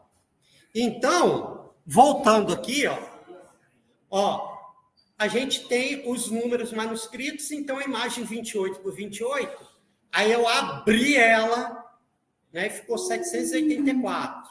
Bacana? Aí o que aconteceu aqui? Ele passou pelos neurônios e tudo mais, aí você vê. Aí ele deu aqui, ó, esse é o número 2, tá vendo? Tá marcado aqui. Mas aí ele marcou, tá vendo? Qual é a maior probabilidade? Tu viu aqui. Ele deu 3 ou 6, então deu errado. Então, o que acontece? Ele vai ter que ajustar, tá vendo os pesos, as conexões aqui, para ir para o lugar certo. E aqui tem algumas funções, né, de custo. Então, esse aqui é o erro médio quadrático, né? Então, mean square error. Então, ele faz aqui, ó, M, tá vendo aqui, ó, é o número de elementos, tá? Então, porque média é justamente que ele divide pela quantidade. Então, ele pega a saída menos. Aí ele pega um H, uma função qualquer, ele pega a entrada aqui com os pesos e o bias eleva ao quadrado. Tá? Então, para cada entrada, menos, isso aqui é o erro. Ó. Isso aqui é a saída obtida, que é o quê? Y, chapéu I. Ou seja, para cada entrada, eu tenho a saída desejada e aqui é a obtida. Entendeu? Tá? Então, é a entrada, tá vendo? Lembra que eu falei que uma forma, em vez de ser um módulo elevar ao quadrado? Tá vendo aqui? Ó? Então, isso aqui é YI, ou seja, o I vai de 1 até M, que é o número, que é a quantidade de dados. Então, a saída I menos a saída obtida I ao quadrado e vai somando e depois divide por M. Então, esse é o mean square de erro. Se eu tirasse a raiz quadrada disso aqui, aí seria a root. Mean square root error. Tá? Que se tivesse a raiz. E tem essa aqui, que é a cross entropy. Você vê, muda só um pouquinho a função. Ó, YI é a saída desejada, YI é obtida, só que calcula um log. Tá? Ok? Aqui. Tá? Então, isso aqui, ó, que está calculado aqui, é o Y chapéu I. Tá? Que é a mesma coisa que está aqui, tá vendo? Y chapéu I. Tá? Ok? Então, tem várias funções que você pode calcular. Então, qual é a moral da história? Independente de qual função de custo você escolha, você quer o quê? Minimizar isso aqui para levar o mais próximo de zero possível. Ou seja, essa diferença entre o YI e o Y chapéu I seja o mais próximo de zero possível. Tá? Então, ó, o mínimo local de uma função de custo. Provavelmente vocês devem ter visto isso, por exemplo, não sei se viu lá em pesquisa operacional, alguma coisa assim, tá? que é o mínimo local. Tá? Então, o que é o mínimo local? Seria isso aqui. Ó. Quer ver? Ó? Quando você tem uma função assim, ó.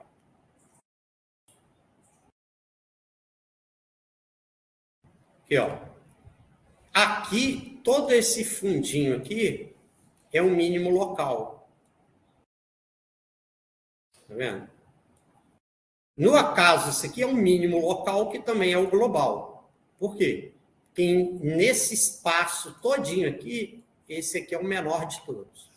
O que a gente chama o mínimo local? É quando você está num ponto onde qualquer vizinho que você vai, você piora, você aumenta o valor. Tá? Aí é que eu te falo.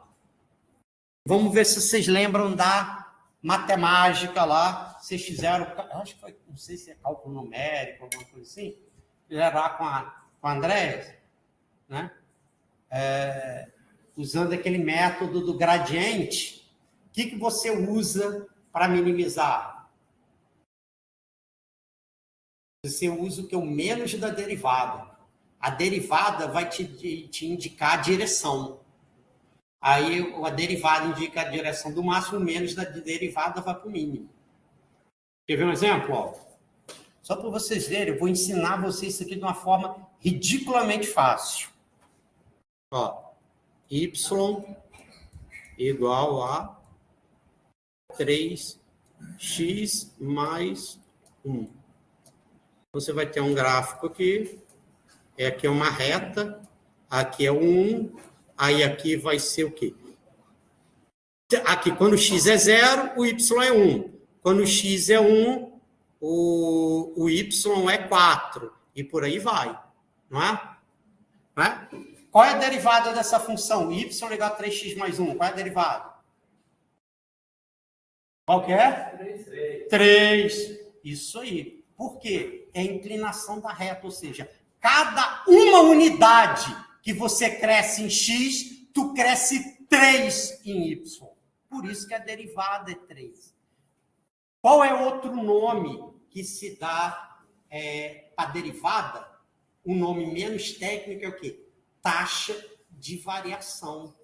Ou seja, a cada uma unidade a mais que você varia em x, você varia 3 em y.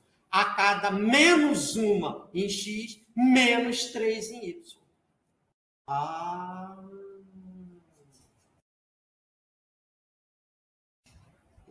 Já tinham pensado por essa visão assim, para que serve derivada? Agora, então serve para isso, né? Derivada serve para isso. Então, eu sei qual é a taxa de crescimento, a taxa de variação de uma determinada função. Entendeu? Então, o que acontece? Se eu vou... Aqui, ela não cresce quando a derivada é positiva. Se eu vou com menos, eu vou com o mínimo. Certo? Tá? E aí, nesse caso, se vocês lembram lá, senão eu vou chamar o Andrés aqui. O que acontece com a derivada quando você está no mínimo? Opa! Rapaz, teve alguém aí que aprendeu a matéria. É isso aí. Por quê? E nesse caso, quando está, por exemplo, no mínimo, a derivada aqui é paralela ao eixo x. Ou seja, qual é a taxa de variação de uma coisa que está paralela ao eixo x? É zero. Não tem ângulo aqui. É zero. Entendeu? Por isso que é zero. Qual é a derivada da constante? Por quê? Qual é a taxa de variação de uma constante? Zero. Porra, o próprio nome diz constante é algo que não muda. Se não muda, a variação é zero. Porra, rapaz, não é que tem lógica mesmo a derivada da constante ser zero? Tá vendo como é que tem uma explicação lógica para o negócio? Você já tinha pensado, por que a derivada da constante é zero? Não, o professor disse que é, o livro diz que é. Concorda que tem uma explicação lógica, assim, você fala, porra, rapaz, mas não é que é mesmo? Você pensando de jeito, não tem lógica? E não porque o professor diz, a derivada da constante é zero. E acabou. Agora você entende. Agora eu entendi por que é zero. Entendeu? Porque se é constante, não muda. Se não muda, não varia. Se não varia, a taxa de variação é zero. Tá? Então, por isso que quando ele chega no ponto de mínimo ou máximo, tanto faz, a derivada é zero. Tá? Então, a gente está sempre buscando o quê? Diminuir isso aí. Tá legal? Só que o que acontece? Se você usa só um método de derivada simples, ele pode ficar preso num mínimo local desse pobre aqui, tipo aqui, que está muito longe daqui. Por quê? Porque quando você chega no mínimo, você vai testar. Para toda a direção que eu vou, a derivada aumenta. Aí ele para. Tá? Quando você está no mínimo desse. Aí todo lugar, direção que você vai testar, você aumenta, aí aciona o critério de parada do método. Tá? Então, tanto é que ele usa, para melhorar um pouquinho, ele usa esse método do gradiente, mas chama estocástico. O que é? Sempre quando eu tenho uma coisa estocástico, quer dizer o quê? Você insere alguma coisa aleatorizada no processo. Ok? Tipo, você chegou ali no mínimo local. Vamos testar? Pega esse valor aqui, soma mais um valor, que aí ele pode sair daqui e jogar para esse canto aqui. Aí ele escorrega para cá para baixo. Gera um outro valor, aí ele joga nesse canto aqui. Aí. Entendeu? Aí ele tenta jogar ele para fora desse buraco para você ver se você acha um buraco mais profundo. Tá? Para você ver. E é óbvio, no final eu vou ficar com qual? O mais fundo que eu achei. Tá? Ok? Essa aqui é a ideia. Tá? Ele chegou ali no ponto, ele gera um número aí aleatório para jogar para um outro lugar. Tá? Aí ele... Por exemplo, sabe qual é o legal da ideia do algoritmo genético? Por exemplo, desses métodos evolutivos? Cada indivíduo da população é um elemento. Aí você gera um aqui, gera um aqui, gera outro aqui, gera outro aqui, gera outro aqui, gera outro aqui, gera outro. Tá vendo? Ele vai. Aí depois você espera que eles vão escorrendo no fundo dos buracos. Entendeu? A ideia é que depois de um certo tempo, que os elementos vão se cruzando e vão evoluindo, a maior parte da população converge para o buraco mais fundo. Tá? Por quê? Nesse caso aí, o valor que me proporciona o menor valor da função objetiva é o mais apto, é o indivíduo mais apto, mais forte. E na evolução natural, o mais forte é o que mais reproduz. Então, a probabilidade dele repassar aquelas características para os outros é maior. Então, a tendência é que, com o passar do tempo, vai todo mundo convergir para lá. Tá? Tá ok? Só explicando assim, a grosso modo, para vocês entenderem que, no caso, quando você tem essa ideia de algoritmo, você busca em vários lugares do espaço ao mesmo tempo. Aí é que vem aquele algoritmo que eu falei para vocês, que é o que fez a rede neural renascer. Esse backpropagation. O que quer dizer isso? Primeiro, a entrada vai lá e dá o erro, o Y chapéu. O que é o backpropagation? Propagar de volta, para trás.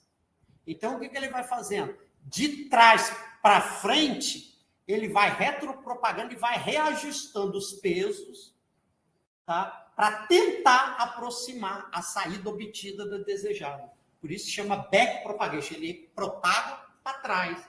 E erro, por quê? Porque ele pega aquele sinal de erro e vai ajustando os pesos. Tá? Então, ó, considere a saída produzida para XI, que é diferente de YI. Lembra? É o Y chapéu, né? Então, ó, é sempre um valor não zero e tem que ser positivo, porque, igual eu falei para vocês, não tem lógica você ter erro negativo.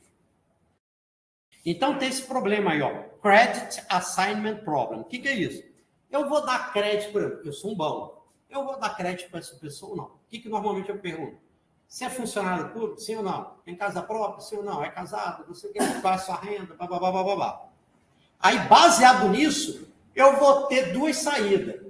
Sim e não, se eu vou dar crédito para o cara. Então, é necessário determinar a responsabilidade de cada parâmetro na rede por esse erro. Ou seja, eu vou dar crédito sim ou não para esse cara baseado nisso aqui. Aí, como é que os caras fazem?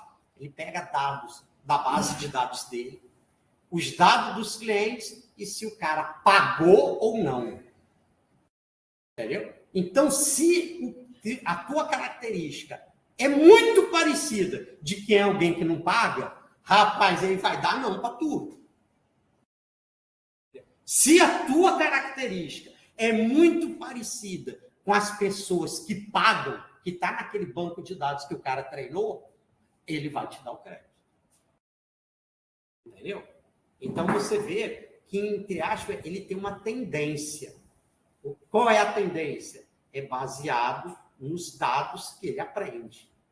É igual a gente, cara. Dependendo da família que você vive, do país que você vive, você tem uma tendência. Por quê? Você é treinado, a tua mente é treinada, em cima daqueles dados que é te apresentado. Entendeu? Tu não vê? É igual aquele filme lá, Mob, sei lá, o Menino Lobo. Cara, ele é acostumado a comer daquele jeito, a viver daquele jeito. Se ele vai viver na sociedade, para ele vai ser um tempo totalmente diferente. Por quê? Ele foi condicionado daquele jeito. Está entendendo, cara? Então, tanto é que tem uma área na IA que se chama ética em IA para ver a respeito disso. E, por exemplo, teve um algoritmo que foi até da Google, desculpa, né, mas foi o que aconteceu, vocês podem ver, que ele confundia pessoa negra com macaco. Por quê? Porque foi o que foi treinado, cara. Quer ver um exemplo? Não, mas existe, você pode olhar lá. Quer ver uma coisa? Ó? Foi uma outra empresa, acho que foi na Amazon. A maior parte dos programadores, até um tempo atrás, eram o quê? Homens. Quando alguma mulher se inscrevia, ele já eliminava. Por quê? Qual era o histórico que ele tinha para trás? Só o homem ser programador. Entendeu? Então, ele aprendeu a respeito disso. Quer ver um outro exemplo que é bem legal? Olha isso aqui, ó. Quer ver? Olha isso aqui. Vestido de noiva índia. Isso aqui, se você mostra para IA, é um vestido de casamento ou é um vestido de festa? Vai ser um vestido de festa, todo coloridão, concorda? Por quê? Qual é o nosso padrão? Mulher de branco, tudo mais. Isso aqui vai dar como um de festa, todo coloridão, cheio de... Concorda? Que o padrão lá é o outro.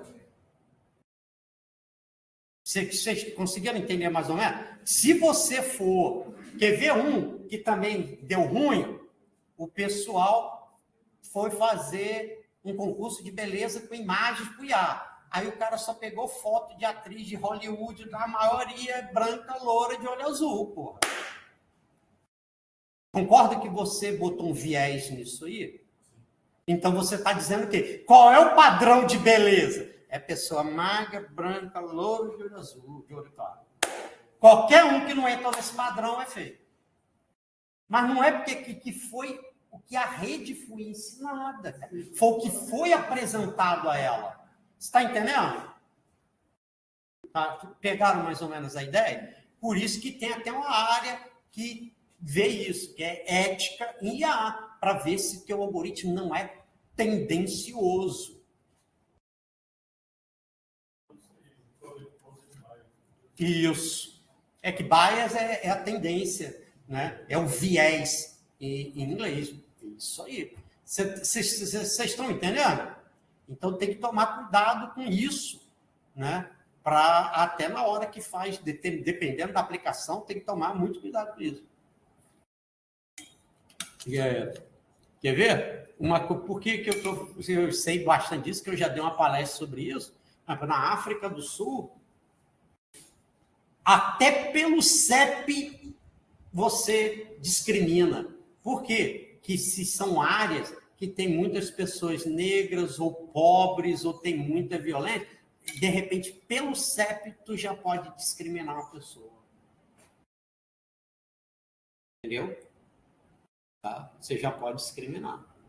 Tá? Então, só para vocês verem como é que essa questão de IA tem essas questões éticas aí por trás. Tá? Entendeu? Então, tá vendo? Ele muda os parâmetros, ou seja, os pesos, tá? Para reduzir o erro. Então, aqui, ó, uma rede neural com no mínimo uma camada escondida, tá? O que vai fazer, ó? O problema pega a pior quantidade. Aqui tá aumentou, ó. Então a ideia é o quê, ó?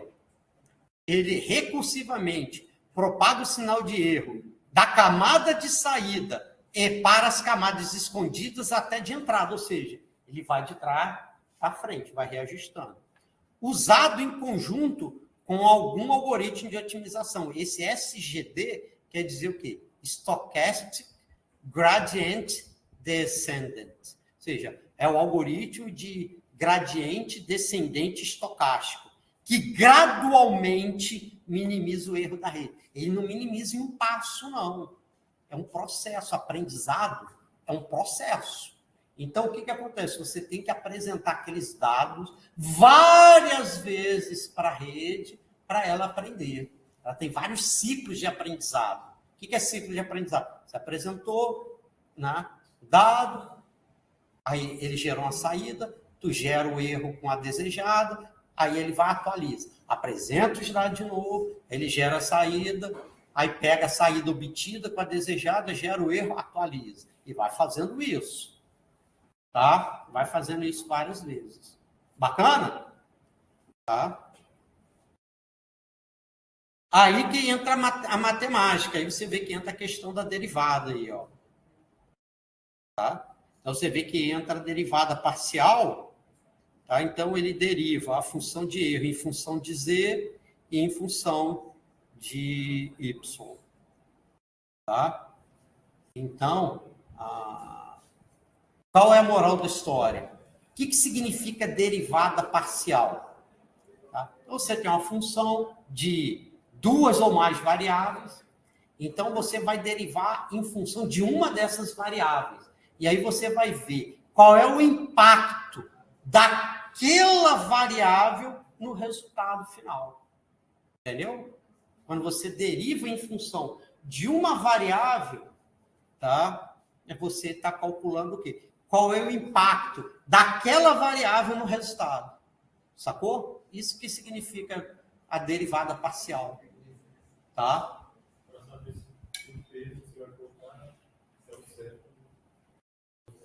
Isso. Ele te dá a magnitude que tu tem que ajustar o peso. Entendeu? A ideia é essa, para te dar a ideia. Qual a magnitude que eu tenho que ajustar o peso? Ou seja, eu tenho que somar o subtrair de quanto aqui? Concorda? Senão tu vai falar, quanto? É aleatório? Não, não é. Tá? Então, ó, o sinal de erro, computado com a função de custo, é usado durante o treinamento para gradualmente alterar os pesos, ou seja, os parâmetros, de modo que a predição seja mais acurada, seja mais precisa. Né? Foi isso um problema que eu tive aqui em Tocantins, quando eu cheguei. A pessoa fala assim, não, professor, não tem precisão, não. Pô, precisão, para mim, é depois que eu fui entender que não tem necessidade. Né? Até eu entender que não tem precisão. Não tem necessidade, eu levei um tempinho. Não tem precisão. Então, ó, o que ele faz? Ele pega alguns exemplos de treinamento, ele primeiro propaga o exemplo para frente, depois retropropaga o sinal de erro para as camadas de entrada e saída e atualiza os parâmetros, os pesos e o bias. Tá? Ele atualiza. Tá? Aí, olha só, tem um pulo do gato aqui, ó. Nesse algoritmo de gradiente descendente, tá vendo? Ele permite atravessar o espaço de parâmetros de uma rede neural em busca de um mínimo local. Presta atenção aqui. Tá vendo? Esse carinha aqui é um hiperparâmetro, alfa. Esse alfa, ele determina o tamanho da influência do sinal de erro, quanto que eu vou ajustar. Se eu boto esse alfa muito grande, o ajuste é muito grande. Se eu diminuo, ele vai ajustando em tamanho menor. O nome disso aí se chama taxa de aprendizado, que é um parâmetro importantíssimo nas redes neurais. Aí o que acontece? Quer ver um exemplo? Ó? Vamos lá? Eu estou aqui. Suponha que o mínimo local é lá na parede. Se eu ponho um alfa muito grande, o que pode acontecer? Ó, eu passaria daquele ponto. Eu passaria. Entendeu? Você vê, eu chego rápido, mas eu posso passar. Agora, se eu ponho pequenininho, eu vou chegar lá, ó, certinho. Mas vou levar um tempão, tá vendo? Eu vou levar muitos ciclos do algoritmo. Tá vendo? Como é que é a importância? Isso que eu estou falando. Se tu não sabe isso aqui, tu joga lá. Taxa de aprendizado. Pronto, você lascou. Tu não sabe para que você vai aquela porcaria ali. Tu não sabe, tu não tem ideia do que é isso aí. Bota o valor lá. Isso lasca. Entendeu? Então, por isso que é importante saber isso aí. Pode falar. O que exatamente, no contexto da rede neural, seria o parâmetro? Não, então, não, esse aqui, o alfa, é um hiperparâmetro. Você que vai dar. Você vai dar a influência que você vai dar na alteração. Esse alfa. vai determinar se a influência na alteração dos pesos vai ser muito grande se o alfa for 1, ou muito pequena se for perto de 0. Entendeu? É igual eu falei, ó. O que ia acontecer aqui, entendeu? Espera aí. É por causa do fio aqui. Quer ver aqui, ó? Aqui, por exemplo. Ó, se você tem um alfa muito grande, você vai ficar pulando aqui. Pá, pá, pá, pá, pá. Aí volta, e vai, e volta. Se fosse grande demais. Se fosse pequenininho, eu ia fazer assim. Ia chegar lá. Né? Entendeu? Então, você tem que testar aí um alfa, ou seja, a taxa de aprendizado, que não seja muito grande para ficar dando esses pulos e não convergir, e nem tão pequena que vai levar um mundaréu de passo para convergir. Vai demorar pra caramba para convergir. Tá? E não tem uma resposta. Qual é o alfa? Putz, não tem. Normalmente, as técnicas geralmente têm um número padrão, default, tipo é 0.01. Você pode mudar se você quiser. Entendeu? Tá? Para taxa de aprendizado. Tá? Que isso pode impactar em, de repente, o resultado andar mais rápido ou mais lento. Tá ok? Então, isso é para vocês. Agora eu estou entendendo para que é essa tal de taxa de aprendizado. Tá? É esse alfa aí. Tá? Ele dá o tamanho do impacto que tem na alteração dos pesos. Tá legal? Igual eu falei, se o alfa for grande demais, ele pode ficar ricocheteando lá dentro dele. E nunca, de repente, chegar ali no mínimo. Agora, se você põe pequenininho, ele pode chegar lá, mas vai demorar pra caramba. Entendeu? Tá?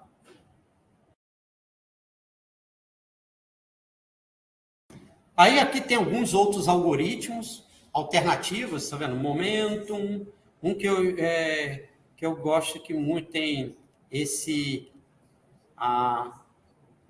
esse ADA, esse da família ADA, e esse RMS próprio, geralmente eu gosto de usar esses aqui. Tá?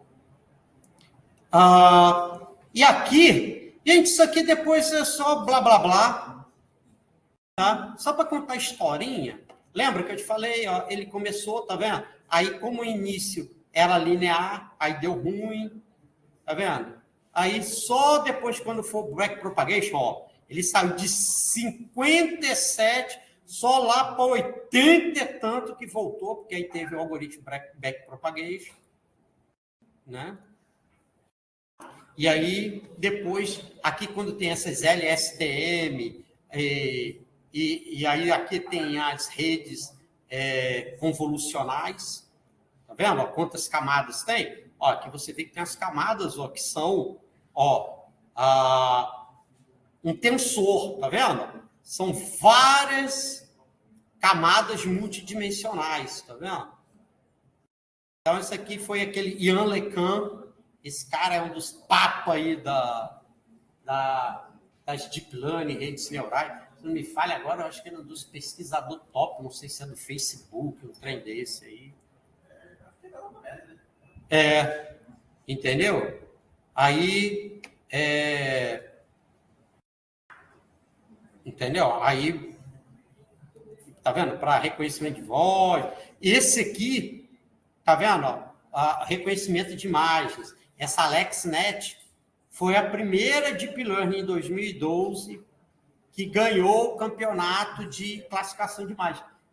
Você tem um dataset com, se não me falha a memória, com 1 milhão de imagens, e ele ganhou. Foi a primeira vez que uma técnica de Deep Learning ganhou.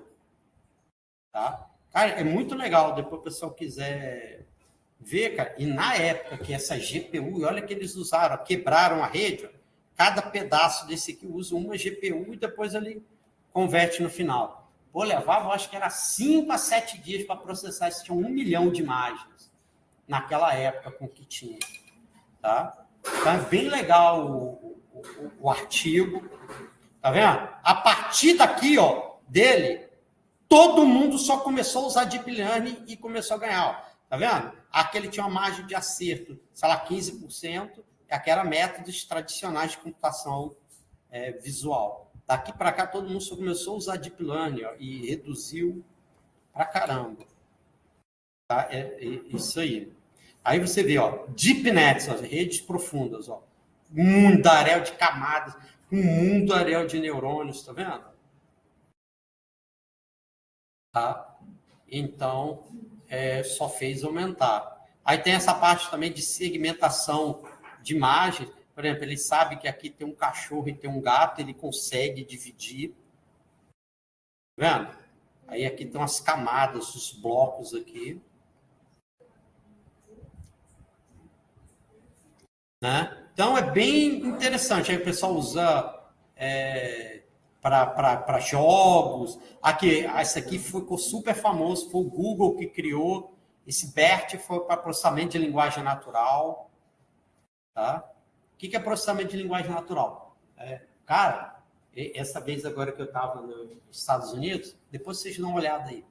Cara, top demais. Tem agora um óculos Ray-Ban Meta. Você está falando com a pessoa, Meta, translate. A pessoa fala, vai traduzindo e já vai escutando aqui no teu ouvido já.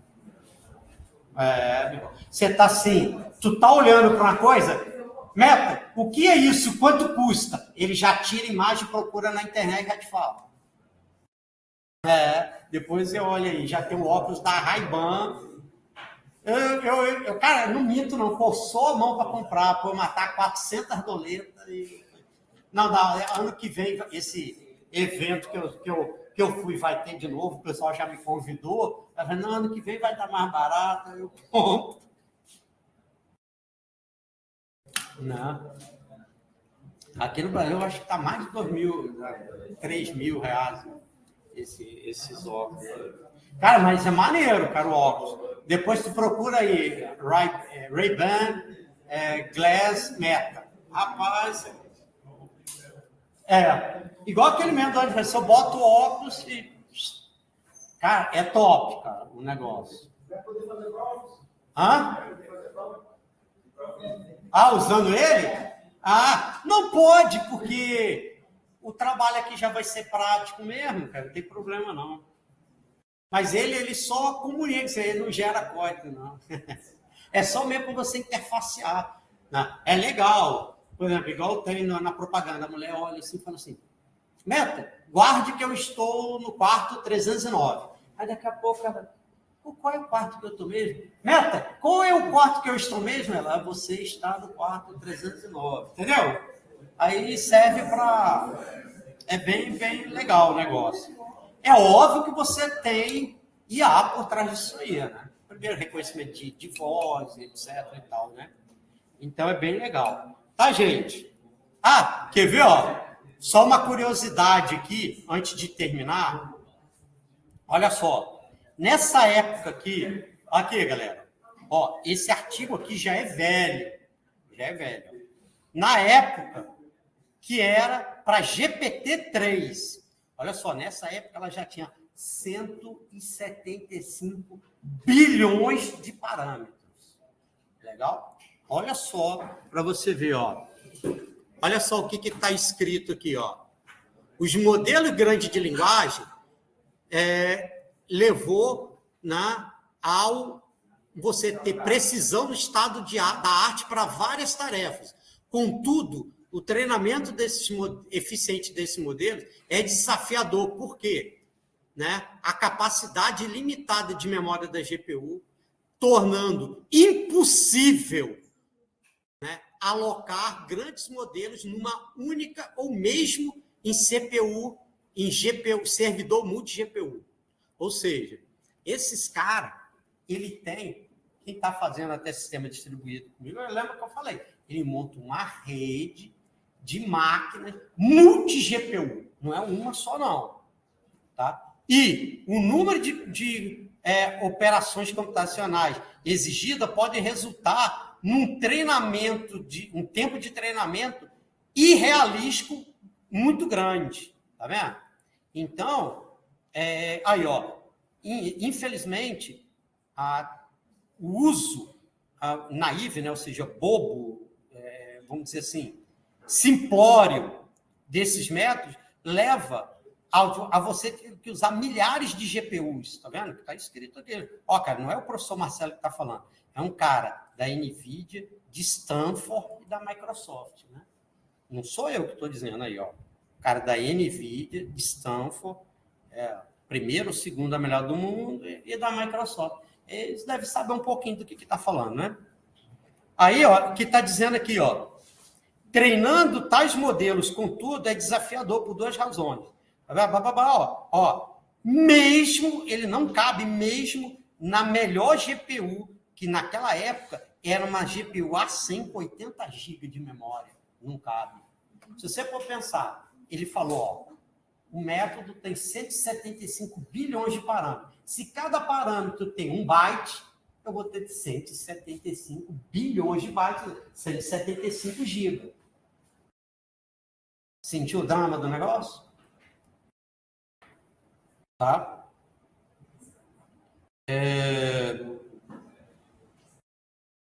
Tá vendo? E ele fala aqui, ó, tá vendo? Modelos grandes necessitam ser divididos entre múltiplos servidores com múltiplas CPUs. Tá vendo? Como é que é o negócio? Aqui, ó, isso aqui que é legal, que mata a galera aqui, ó. Ó, dado, ó, o grande número de operações de computações exigidas, isso pode resultar em tempo irrealístico muito grande de treinamento. Por exemplo, treinar o GPT-3 com 175 bilhões de parâmetros exigiria aproximadamente 288 anos se você treinasse numa única, ó, with a single V100 de GPU. Tá bom para tu? Gostou? Você levar 288. Cara, e essa V100 é uma placa de vídeo, uma GPU top. Não é GPU fuboca, não. Procura aí rapidinho no Google aí para ver quanto é que custa uma GPU dessa aí. Entendeu? Uma leva 288. E hoje o GPT-3 é lixo. Não serve para nada isso, mano. É lixo. Purinho. Agora você imagina essas grandes aí. Entendeu? E por isso que eu falo para você, não confunda usar, né? ChatGPT, em você fazer. Aí o buraco é mais embaixo. Não confunda, né? O pessoal acha, eu já fiz um promptzinho fuboca aqui, eu sou o cara da IA. Eu fiz um prompt. Pô, é igual aquele cara que pegou um programinha na internet, aí conseguiu invadir não porque ele é top, mas porque o cara do outro lado é um bosta, né? Aí ele, eu sou hacker. Hacker quem fez o software, não é você que só usou. Tu é o que o pessoal chama de lamer, né? Só quem hacker é o cara que fez o código, escovou o bico, fez aquilo lá. Aquele lá é que sabe do negócio, né? Então, isso aqui é só para vocês sentirem, rapaz. Porque tem gente que, vou ali, pronto, eu sou o cara da IA. Não, eu fui lá em alguma IA generativa, criei o prompt e gerou o código. Não, pô, já sei IA, agora eu sou. Vocês veem que a coisa é um pouquinho mais profunda, né? Que nós somos da computação, gente. Então, a gente não pode se enganar igual esse povo que só gera um promptzinho e já se acha os caras, não. Tá? Pô, entendeu? Se não, precisava nem fazer um curso de ciência de computação. Tu vai fazer um curso só de engenharia de prompt. Aqui, ó, como é que faz um promptzinho? Faz aqui. Porra, aí teu curso de ciência de computação era só isso. Chegou o moleque, pegou IA com a gente, pensando que ele teria engenharia de prompt. Como é que é? Tá enganado, inocente. Entendeu, gente? Então, isso é bom para desmistificar, porque tem gente que já, para não vir com ideia errada do negócio. Tá? Então, gente, só vou fazer a chamada aqui rapidinho. Tá? Se quiser acender a luz aí, eu só vou fazer a chamada. Deixa eu interromper aqui a gravação.